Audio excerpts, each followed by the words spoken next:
नमस्कार दोस्तों, स्वागत है आपका वनडे एग्जाम सेंटर में। दोस्तों, आज के वीडियो में हम लोग बीए 5th सेमेस्टर राजनीति विज्ञान का जो पहला पेपर है जिसका नाम है comparative government and politics UK, USA, Switzerland and China, उसे संबंधित एक मॉडल पेपर का हम लोग अध्ययन करेंगे। ये मॉडल पेपर आपका उसी प्रकार से होगा जिस प्रकार से आपकी परीक्षा में पेपर बनता है, यानी 3 खंड में यह विभाजित होगा। खंड अ, खंड ब और खंड स। एक एक करके हम लोग तीनों खंडों का यहाँ पर अध्ययन करेंगे। हम लोग जानेंगे कि तीनों खंडों में आपसे क्या पूछा गया है और उसका उत्तर आपको किस प्रकार से लिखना होगा। पहला खंड खंड अ है, इसमें आपसे अति लघु उत्तरीय प्रश्न पूछा जाएगा और प्रत्येक प्रश्न का उत्तर इसमें आपको अधिकतम 50 शब्द में देना होगा। देख लेते हैं कि इसमें आपसे क्या पूछा गया है और किस प्रकार से उत्तर आपको इसका लिखना होगा। पहला प्रश्न है, ब्रिटिश राज मुकुट पर टिप्पणी लिखिए। तो उत्तर में आप लिखेंगे कि ब्रिटिश राज मुकुट वहाँ की शासन व्यवस्था में राज्य की सर्वोच्च शक्ति का प्रतीक है। यह केवल एक आभूषण नहीं बल्कि एक संस्था है जिसमें राजा, संसद और मंत्री परिषद शामिल हैं। यानी ब्रिटिश का जो राज मुकुट होता है उस शासन व्यवस्था के सर्वोच्च शक्ति का प्रतीक होता है। उसमें राजा भी शामिल होते हैं, संसद भी शामिल होता है और मंत्री परिषद भी उसमें शामिल होता है। जहां राजा एक व्यक्ति है वहीं राजमुकुट एक संस्था है जो कभी समाप्त नहीं होती। राजा शासन नहीं करता है बल्कि राजमुकुट के नाम पर मंत्री परिषद के द्वारा शासन किया जाता है। मंत्री परिषद वहां राजमुकुट के नाम पर शासन चलाती है। इसी आधार पर कहा जाता है राजा मृत है, राजमुकुट अमर है। इतना आपको इसके उत्तर में लिखना होगा। अब आगे बढ़ते हैं। दूसरा प्रश्न है, दूसरे प्रश्न में आपसे पूछा गया है शक्ति पृथक्करण किसे कहते हैं। तो उत्तर में आप लिखेंगे शक्ति पृथक्करण शासन का वह सिद्धांत है जिसमें सरकार की शक्तियों को 3 स्वतंत्र अंगों में विभाजित किया जाता है। पहला है विधायिका, दूसरा है कार्यपालिका और तीसरा है न्यायपालिका। यानी इन तीनों के बीच सरकार के शक्तियों को बांट दिया जाता है। इसी को शक्ति पृथक्करण के नाम से जाना जाता है। इसका मुख्य उद्देश्य होता है सत्ता के केंद्रीकरण को रोकना और निरंकुशता पर अंकुश लगाना, ताकि जो कोई शासन है वो तानाशाह न बन सके, ताकि प्रत्येक अंग अपनी सीमाओं में रहकर कार्य कर सकें। इतना आप लिख देंगे तो आपके प्रश्न का उत्तर पूरा हो जाएगा। आगे बढ़ते हैं। अगला प्रश्न है माओवाद क्या है, माओवाद किसको कहा जाता है। तो उत्तर में आप लिखेंगे कि माओवाद चीनी नेता माओ जेडोंग द्वारा प्रतिपादित एक उग्र साम्यवादी विचारधारा है। यह लोकतांत्रिक व्यवस्था के बजाय सशस्त्र क्रांति और छापामार युद्ध के माध्यम से सत्ता परिवर्तन का समर्थन करती है।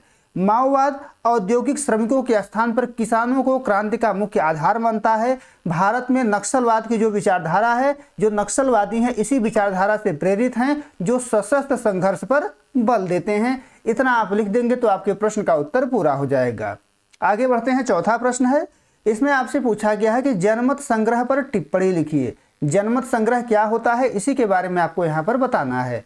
तो उत्तर में आप लिखेंगे कि जनमत संग्रह प्रत्यक्ष लोकतंत्र का एक महत्वपूर्ण उपकरण है। यानी यह प्रत्यक्ष लोकतंत्र से संबंधित है जिसके माध्यम से किसी विशेष सार्वजनिक महत्व के प्रश्न या कानून पर पूरी जनता से प्रत्यक्ष रूप से हाँ या ना में राय मांगी जाती है। यानी कोई कानून बनाना है जो सार्वजनिक महत्व का है, उस पर जनता से हाँ या ना में राय मांगा जाता है कि इसको बनाया जाए कि न बनाया जाए। यह शासन में नागरिकों की सीधी भागीदारी सुनिश्चित करता है और महत्वपूर्ण राष्ट्रीय निर्णयों को उच्च लोकतांत्रिक वैधता प्रदान करता है। इतना इसके उत्तर में आपको लिखना होगा। अब आगे बढ़ते हैं। 5वां प्रश्न देख लेते हैं।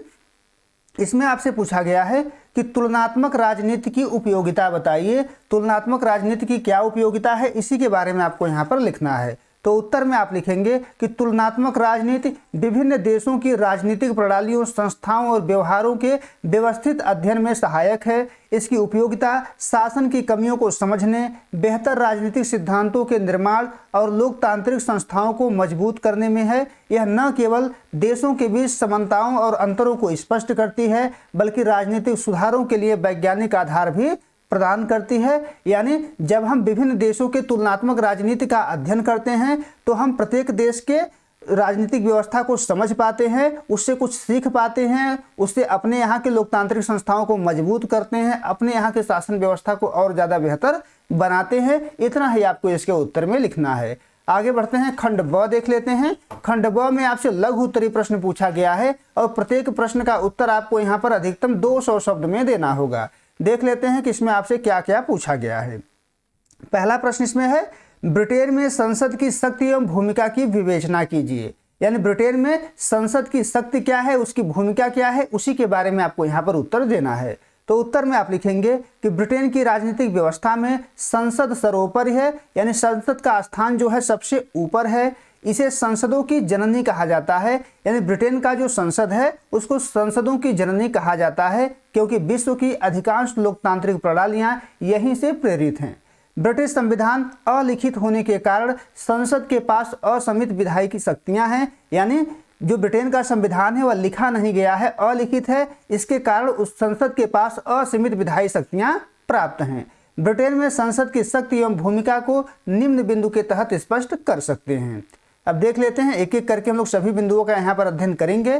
पहला है संसदीय संप्रभुता, यानी संसद जो है सबसे शक्तिशाली है। ब्रिटेन में संसद कानूनी रूप से सर्वोच्च है, यह किसी भी कानून को बना सकता है, किसी भी कानून को बदल कर सकता है, किसी भी कानून को समाप्त कर सकता है। इसकी शक्ति पर कोई अन्य संस्था अंकुश नहीं लगा सकती है, इसकी शक्ति को किसी अन्य के द्वारा रोका नहीं जा सकता है। दूसरा है कानून निर्माण, देश के लिए नीतियां और कानून बनाना इसका प्राथमिक कार्य है। दोनों सदनों में पारित होने और शाही सहमत मिलने के बाद ही कोई विधेयक कानून बनता है। अगला जो शक्ति और भूमिका है वह है कार्यपालिका पर नियंत्रण। कार्यपालिका पर नियंत्रण, प्रधानमंत्री और मंत्रिमंडल अपने हर कार्य के लिए संसद के प्रति उत्तरदायी होते हैं। प्रश्नकाल और अविश्वास प्रस्ताव के जरिए सरकार पर लगाम कसी जाती है।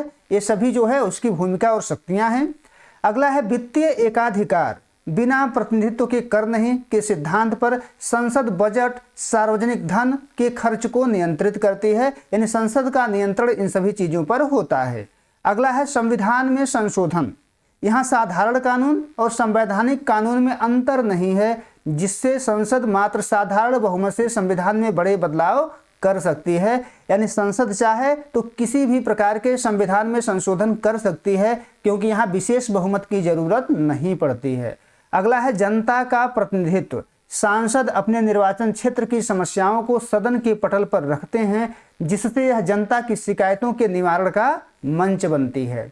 अगला है न्यायिक सीमाओं से मुक्ति, यानी ब्रिटेन की जो संसद है वो न्यायिक सीमाओं से मुक्ति है। न्यायिक पुनरावलोकन का सिद्धांत उस पर काम नहीं करता है। ब्रिटेन में अदालतों के पास न्यायिक पुनरावलोकन की शक्ति नहीं है, यानी न्यायालय संसद के किसी भी कानून को अवैध नहीं ठहरा सकता है, इसलिए संसद जो मर्जी वो कानून बना सकता है। आपको इसके बाद निष्कर्ष भी लिखना है। निष्कर्ष में आप लिखेंगे कि ब्रिटिश संसद केवल एक विधायी अंग नहीं बल्कि लोकतंत्र की धुरी है। इसकी असीमित शक्तियां इसे दुनिया की सबसे शक्तिशाली विधायी संस्था बनाती हैं, जो राष्ट्र की इच्छा का प्रतिनिधित्व करती है। इतना आपको इसके उत्तर में लिखना होगा। अब आगे बढ़ते हैं। अगला प्रश्न है पूंजीवाद के प्रमुख तत्वों का वर्णन कीजिए। पूंजीवाद के कौन कौन से तत्व होते हैं, उन्हीं तत्वों के बारे में आपको यहाँ पर लिखना होगा। तो उत्तर में आप लिखेंगे कि पूंजीवाद एक ऐसी आर्थिक प्रणाली है जहां उत्पादन के साधनों पर निजी स्वामित्व होता है, यानी उत्पादन के जो साधन होते हैं वो निजी व्यक्ति के हाथ में होता है और बाजार लाभ के उद्देश्य से संचालित होता है, यानी लाभ प्राप्त करने के उद्देश्य से ही यहाँ पूरा काम किया जाता है। पूंजीवाद के प्रमुख तत्व निम्न हैं, एक एक करके हम उन सभी तत्वों का अध्ययन यहाँ पर हम लोग करेंगे। पहला है निजी संपत्ति का अधिकार। पूंजीवाद में निजी संपत्ति का अधिकार होता है। व्यक्तियों को संपत्ति रखने, उसका उपयोग करने और उसे उत्तराधिकार में देने का पूर्ण कानूनी अधिकार होता है। दूसरा है लाभ की प्रेरणा। पूंजीवाद का जो दूसरा तत्व है वो है लाभ की प्रेरणा। पूंजीवाद का मुख्य इंजन लाभ है। उद्यमी अधिक से अधिक लाभ कमाने के उद्देश्य से ही निवेश करते हैं, जोखिम उठाते हैं और इसी बहाने जो है पूंजीवाद आगे बढ़ता है। तीसरा जो तत्व है वह है बाजार प्रतिस्पर्धा। बाजार में समान उत्पादों के कई विक्रेता होते हैं, जिससे गुणवत्ता में सुधार और कीमतों में कमी आती है। बाजार में प्रतिस्पर्धा बना रहता है। पूंजीवाद का जो अगला तत्व है वो है कीमत तंत्र। पूंजीवाद में कीमत तंत्र काम करता है। वस्तुओं और सेवाओं की कीमतें मांग और आपूर्ति के आधार पर स्वतः निर्धारित होती हैं। इसमें सरकारी हस्तक्षेप न्यूनतम होता है, सरकार के द्वारा इसमें हस्तक्षेप नहीं किया जाता है। अगला जो पूंजीवाद का तत्व है वो है उपभोक्ता की संप्रभुता। यहाँ उपभोक्ता अत्यंत शक्तिशाली होता है। उपभोक्ता जो होता है बाजार का राजा होता है। उत्पादन वही होता है जिसकी मांग जनता करती है। उपभोक्ता द्वारा जिसकी मांग की जाती है उसी का उत्पादन किया जाता है। अगला तत्व है मुक्त व्यापार और उद्यम। व्यक्तियों को अपनी पसंद का व्यवसाय चुनने और व्यापार करने की इसमें स्वतंत्रता होती है। अगला जो तत्व है वो है श्रम का वस्तुकरण। कामगार अपनी सेवाओं या श्रम को मजदूरी के बदले बाजार में बेचते हैं, यानी यहाँ पर श्रम का वस्तुकरण किया जाता है। इसके बाद आपको निष्कर्ष भी लिखना है। निष्कर्ष में आप लिखेंगे कि पूंजीवाद नवाचार और आर्थिक विकास को बढ़ावा देता है, लेकिन यह धन के असमान वितरण और वर्ग संघर्ष जैसी चुनौतियों को भी जन्म देता है। इसकी सफलता निष्पक्ष प्रतिस्पर्धा और प्रभावी नियामक ढांचे पर निर्भर करती है। इतना आप लिख देंगे तो आपके प्रश्न का उत्तर पूरा हो जाएगा। अब आगे बढ़ते हैं, 8वां प्रश्न देख लेते हैं। इसमें आपसे पूछा गया है कि तुलनात्मक राजनीति की उपयोगिता बताइए, यानी तुलनात्मक राजनीति की क्या उपयोगिता है हमारे लिए, इसी के बारे में आपको यहाँ पर उत्तर देना है। तो उत्तर में आप लिखेंगे कि तुलनात्मक राजनीति का अध्ययन राजनीतिक व्यवस्थाओं को गहराई से समझने और उसका विश्लेषण करने के लिए अत्यंत महत्वपूर्ण है। यानी जब हम तुलनात्मक राजनीति का अध्ययन करते हैं तो हम कई देशों के राजनीतिक व्यवस्थाओं को गहराई से समझते हैं, उसका विश्लेषण करते हैं। इसकी उपयोगिता निम्नलिखित बिंदुओं में स्पष्ट की जा सकती है। एक एक बिंदुओं का क्रमवार हम लोग यहाँ पर अध्ययन करेंगे। पहला है राजनीतिक व्यवस्थाओं का ज्ञान, यानी जब हम तुलनात्मक अध्ययन करते हैं तो हमको विभिन्न देशों के राजनीतिक व्यवस्थाओं का ज्ञान हो जाता है, या विभिन्न देशों की शासन प्रणालियों, लोकतंत्र, तानाशाही और उनके कामकाज के बीच को अंतर को समझने में मदद करती है। अगला जो है वैज्ञानिक दृष्टिकोण, हमको वैज्ञानिक विश्लेषण तुलना के माध्यम से राजनीति विज्ञान में सामान्य सिद्धांतों और नियमों का निर्माण करना संभव होता है, जिससे यह एक वैज्ञानिक स्वरूप प्राप्त करता है। अगली उपयोगिता देख लेते हैं। अगली जो उपयोगिता है वो है विकल्पों का चयन। इसके द्वारा यह जाना जा सकता है कि कौन सी शासन प्रणाली या संस्थागत ढांचा किसी देश की विशेष परिस्थितियों के लिए सर्वोत्तम है। यानी जब हम विभिन्न देशों के शासन व्यवस्था का तुलनात्मक अध्ययन कर पाएंगे तब हम जानेंगे कि हमारे देश के लिए कौन सी शासन प्रणाली बेहतर होगी, तो उन सभी विकल्पों में से हम एक का चयन आसानी से कर सकेंगे। अगली उपयोगिता है राजनीतिक व्यवहार की समझ, यानी हमको राजनीति के व्यवहार की समझ इसके माध्यम से विकसित होती है। यह केवल संस्थाओं का ही नहीं बल्कि मतदाताओं के व्यवहार, दलीय प्रणाली और दबाव समूहों की भूमिका का भी वैश्विक स्तर पर तुलनात्मक अध्ययन करती है, जिससे हमारा राजनीतिक समझ जो है विकसित होता है। अगला उपयोगिता है भविष्यवाणी में सहायक। तुलनात्मक राजनीति का जो अध्ययन है वो भविष्यवाणी में भी सहायक होती है। ऐतिहासिक और वर्तमान डेटा की तुलना करके राजनीति विज्ञानी भविष्य की राजनीतिक प्रवृत्तियों और संभावित संकटों का अनुमान लगा सकते हैं। भविष्यवाणी में भी ये मदद करता है। अगला है लोकतांत्रिक सुधार। दूसरे देशों के सफल अनुभवों से सीख लेकर अपने देश की प्रशासनिक और चुनावी प्रक्रिया में सुधार किया जा सकता है। यह भी एक तुलनात्मक राजनीति के अध्ययन का फायदा होता है। अगला है सिद्धांतों का परीक्षण, यह भी उसकी एक उपयोगिता है। यह राजनीति विज्ञान के पुराने सिद्धांतों को नई वैश्विक परिस्थितियों में परखने और उन्हें संशोधित करने का आधार प्रदान करती है। इसके बाद आपको निष्कर्ष लिखना है। निष्कर्ष में आप लिखेंगे कि तुलनात्मक राजनीति हमें संकीर्ण राष्ट्रीय दृष्टिकोण से ऊपर उठाकर वैश्विक संदर्भ में राजनीतिक वास्तविकताओं को समझने की दृष्टि प्रदान करती है। यह राजनीति विज्ञान को एक सार्थक और व्यवहारिक विषय बनाती है। इतना आप लिख देंगे तो आपके प्रश्न का उत्तर यहाँ पर पूरा हो जाएगा। अब आगे बढ़ते हैं। अगला खंड 100 है। इसमें आपसे दीर्घ उत्तरी प्रश्न पूछा गया है और प्रत्येक प्रश्न का उत्तर इसमें आपको अधिकतम 500 शब्द में देना होगा। देख लेते हैं कि इसमें आपसे क्या पूछा गया है। 9वां प्रश्न है, चीन के संविधान की प्रमुख विशेषताओं का विस्तार से वर्णन कीजिए। यानी चीन का जो संविधान है उसमें कौन कौन सी विशेषता पाई जाती है, इसी के बारे में आपको यहाँ पर लिखना है। तो उत्तर में आप लिखेंगे कि चीन का वर्तमान संविधान 4 दिसंबर 1982 को अपनाया गया था, जो देश की राजनीतिक और कानूनी व्यवस्था का सर्वोच्च आधार है। यह केवल सरकार चलाने का नियम संग्रह नहीं है, बल्कि चीनी कम्युनिस्ट पार्टी की विचारधारा को लागू करने का एक वैधानिक साधन है। यानी जो वर्तमान समय में चीन का संविधान है उस 4 दिसंबर 1982 को अपनाया गया था और चीन की जो कम्युनिस्ट पार्टी है उसी विचारधारा को इसके माध्यम से लागू करने का प्रयास किया गया है। मार्क्सवाद, लेनिनवाद और माओवाद के सिद्धांतों पर आधारित यह संविधान चीन को एक समाजवादी राज्य के रूप में स्थापित करता है। 2018 के संशोधनों के बाद यह और भी अधिक शक्तिशाली और केंद्रीकृत हो गया है, जो शी जिनपिंग के नए युग के समाजवादी विचारों को राष्ट्र के मार्गदर्शक सिद्धांत के रूप में स्वीकार करता है। अब देख लेते हैं कि चीन के संविधान की प्रमुख विशेषताएं कौन कौन सी हैं। एक एक करके हम लोग इसका अध्ययन यहाँ पर करेंगे। पहली विशेषता है लिखित और संक्षिप्त स्वरूप, यानी चीन का जो संविधान है वो एक लिखित है और बहुत संक्षिप्त है। चीन का संविधान एक औपचारिक लिखित दस्तावेज है। इसमें एक प्रस्तावना है, 4 अध्याय है और जिसमें कुल 143 अनुच्छेद शामिल हैं। यह अन्य देशों के संविधान की तुलना में काफ़ी छोटा है और राज्य की शक्तियों को स्पष्ट रूप से परिभाषित करता है। अगला विशेषता देख लेते हैं। अगली विशेषता है चीन के संविधान की कम्युनिस्ट पार्टी का नेतृत्व। यह इस संविधान की सबसे अद्वितीय विशेषता है। संविधान के अनुच्छेद 1 में स्पष्ट रूप से कहा गया है कि चीनी कम्युनिस्ट पार्टी का नेतृत्व चीनी समाजवाद की सबसे बुनियादी विशेषता है। यानी चीन का जो नेतृत्व है वो चीनी कम्युनिस्ट पार्टी के ही हाथ में रहेगी, ऐसा इस संविधान के द्वारा कहा गया है। यहाँ कोई विपक्षी दल नहीं होता है और पूरी सत्ता पार्टी के इर्द गिर्द ही घूमती है। अगली विशेषता है जनवादी लोकतांत्रिक तानाशाही, यानी लोकतंत्र भी है इसमें और तानाशाही भी है। चीन खुद को एक जनवादी लोकतांत्रिक तानाशाही वाला देश कहता है। इसका अर्थ है कि जहां एक ओर यह मजदूरों और किसानों के लिए लोकतंत्र का दावा करता है, वहीं राज्य के खिलाफ जाने वाले तत्वों या शत्रुओं का दमन करने के लिए तानाशाही शक्तियों का उपयोग करने का अधिकार भी रखता है और करता भी है। अगली जो विशेषता है वह एकात्मक राज्य व्यवस्था।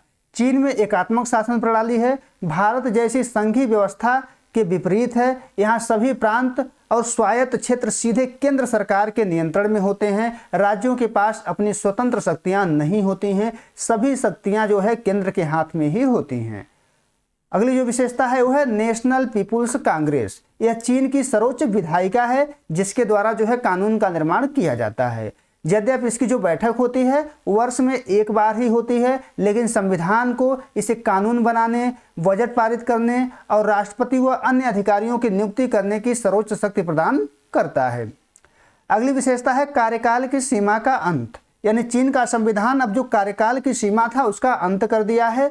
2018 के महत्वपूर्ण संशोधन द्वारा राष्ट्रपति और उपराष्ट्रपति के लिए निर्धारित जो 2 कार्यकाल निर्धारित था कि अधिकतम 2 कार्यकाल ही बन सकते हैं, कि अधिकतम सीमा को हटा दिया गया है। इससे वर्तमान नेतृत्व के लिए आजीवन पद पर बने रहने का संवैधानिक मार्ग जो है खुल गया है। अगली विशेषता देख लेते हैं। अगली विशेषता है केंद्रीय सैन्य आयोग। चीन की जो सेना है जिसको PLA कहा जाता है, सीधे सरकार के अधीन न होकर के इस आयोग के अधीन होती है। संविधान के अनुसार इस आयोग का अध्यक्ष ही सेना का सर्वोच्च सेनापति होता है। यानी जो केंद्रीय सैन्य आयोग का अध्यक्ष होगा वही PLA का भी जो है सर्वोच्च सेनापति माना जाएगा, जो आमतौर पर पार्टी का महासचिव ही होता है। आगे बढ़ते हैं, अगली विशेषता देख लेते हैं। अगली विशेषता है नागरिक अधिकार और कर्तव्य। यानी चीन का जो संविधान है वो नागरिकों को कुछ अधिकार भी देता है और कुछ उनके कर्तव्य भी निर्धारित करता है। संविधान नागरिकों को भाषण देने, प्रेस, सभा और धार्मिक विश्वास की स्वतंत्रता जैसे अधिकार तो देता है, लेकिन साथ ही यह शर्त भी जोड़ता है कि इन अधिकारों का प्रयोग राज्य की सुरक्षा और समाजवाद के विरुद्ध नहीं किया जा सकता। इसके अलावा कर चुकाना और सैन्य सेवा करना अनिवार्य कर्तव्य माना जाता है यहाँ पर। अगली विशेषता देख लेते हैं। अगली विशेषता है समाजवादी बाजार अर्थव्यवस्था। संविधान उत्पादन के साधनों पर सार्वजनिक स्वामित्व पर जोर देता है, लेकिन आर्थिक विकास के लिए बाजार तंत्र और निजी संपत्ति की भागीदारी को भी मान्यता देता है। इसके बाद हम लोग निष्कर्ष लिखेंगे। निष्कर्ष में हम लोग लिखेंगे कि चीन का संविधान पश्चिमी लोकतांत्रिक ढांचे से बिल्कुल अलग है। यह व्यक्तिगत स्वतंत्रता के बजाय सामूहिक हित और पार्टी की स्थिरता को सर्वोपरि मानता है। यह निरंतर विकसित होने वाला एक ऐसा ढांचा है जो पार्टी की बदलती प्राथमिकताओं के साथ खुद को ढाल लेता है। इतना आप लिख देंगे तो आपके प्रश्न का उत्तर पूरा हो जाएगा। अब आगे बढ़ते हैं। 10वां प्रश्न है, इसमें आपसे पूछा गया है कि अमेरिका के न्याय व्यवस्था के अंतर्गत न्यायिक पुनरावलोकन की शक्तियों एवं विशेषताओं की विवेचना कीजिए।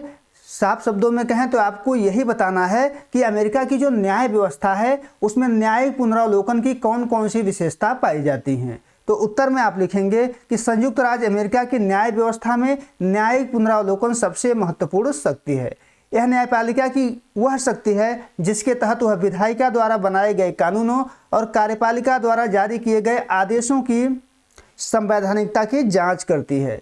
अमेरिकी संविधान में न्यायिक पुनरावलोकन शब्द का स्पष्ट उल्लेख नहीं किया गया है, लेकिन यह शक्ति संविधान की मूल भावना में निहित है। इस शक्ति का उदय 1803 के ऐतिहासिक मार्बरी बनाम मेडिसन मामले में हुआ था, यानी एक न्यायालय में एक केस था, इसी केस से जो है इसका उदय हुआ था। अब हम लोग देख लेते हैं कि न्यायिक पुनरावलोकन की प्रमुख शक्तियां और उसकी विशेषताएं कौन कौन सी हैं।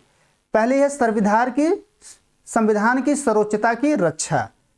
अमेरिकी संविधान देश का सर्वोच्च कानून है। न्यायिक पुनरावलोकन यह सुनिश्चित करता है कि सरकार का कोई भी अंग, चाहे वो विधायिका हो चाहे वो कार्यपालिका हो, संविधान की सीमाओं का उल्लंघन न करे। यदि कोई कानून संविधान के किसी अनुच्छेद से टकराता है तो न्यायालय उसे असंवैधानिक घोषित कर देता है, यानी इसके माध्यम से न्यायिक पुनरावलोकन के माध्यम से संविधान के सर्वोच्चता की रक्षा की जाती है।